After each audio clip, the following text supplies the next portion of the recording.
what we see here is a 2x4 that goes from -3 up to a +10. There is at the maximum 13 vertical feet of water that can move in and out in a single day. Wow. That doesn't always happen, but that's the most that can occur. Now today, our tides are 0.7 and 8.1. So as you can see, we have here about almost 7.5 feet of water that's moving in and out. But depending on the day, we can move the high and low areas, the lowest low and the highest high. Now, when you see a high tide, for example, if today would be at a 9-foot tide and say the low today was at a -1, that means there would be 10 vertical feet of water that would be moving in and out. And if you were at the beach during a high tide, and say we were at the 8, 9, or 10-foot level, that means you would only be seeing things in the spray zone. The spray zone critters are found at the 8, 9, and 10-foot level. Now, if you were at the 5, 6, or 7-foot level, you could be seeing high zone creatures, which we see right here. And then if you were at the mid zone, 1, 2, 3, 4, then you would see these mid-zone creatures. And if you have a 0 tide or less, or a minus tide, then you'd see the low zone creatures, and you'd see all these cool creatures here. With the big old boiler out there in Boiler Bay. That's right. And there we go, an example of how it goes with the high tide all the way down to the low tide. And these are the critters you get to see down there at the low tide. Now, you know what I might make some of for you? See those urchin shells or skeletons? The tests, yeah? Yeah, you call them tesses? Test.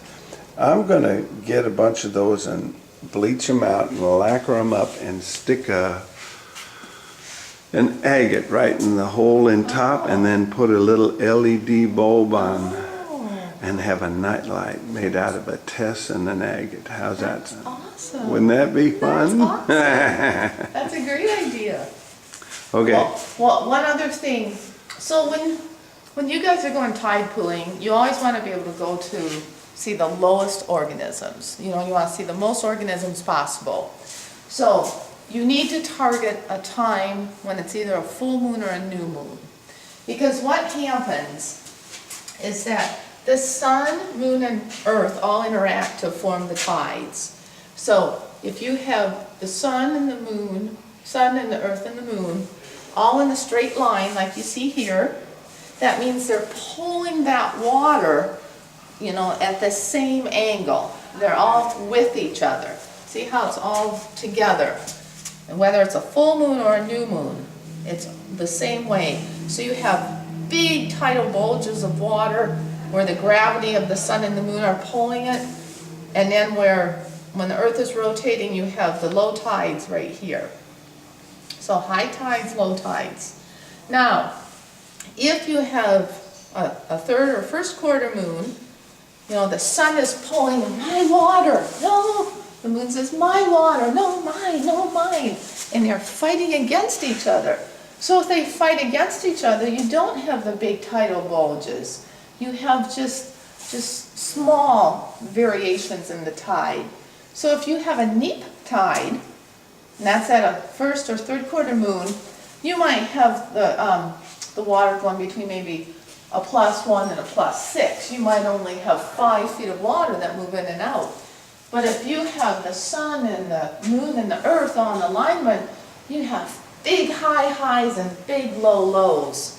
And so that is how the earth and the moon and the sun all interact.